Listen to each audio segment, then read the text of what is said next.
రాష్ట్రంలో నిజంగా పోలీస్ వ్యవస్థ పనిచేస్తోందా అని నిలదీశారు వైఎస్ఆర్సీపీ మహిళా విభాగం వర్కింగ్ ప్రెసిడెంట్ కాకాని పూజిత. నెల్లూరు జిల్లా కోవూరులో మైనర్ బాలిక కేసులో పోలీసులు వ్యవహరించిన తీరు అత్యంత బాధాకరమని ఆవేదన వ్యక్తం చేశారు.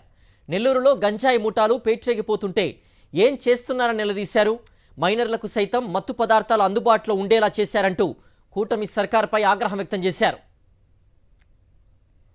8 రోజులు పాపం ప్రాణాలకు పోరాడి ఆ బిడ్డ చనిపోయింది.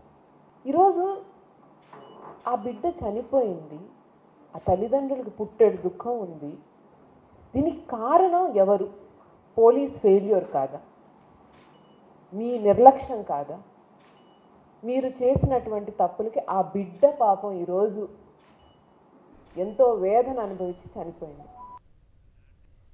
8 రోజులు పాపం ప్రాణాలకు పోరాడి ఆ బిడ్డ చనిపోయింది. ఈరోజు ఆ బిడ్డ చనిపోయింది, ఆ తల్లిదండ్రులకు పుట్టేడు దుఃఖం ఉంది. దీనికి కారణం ఎవరు? పోలీస్ ఫెయిల్యూర్ కాదా? మీ నిర్లక్ష్యం కాదా?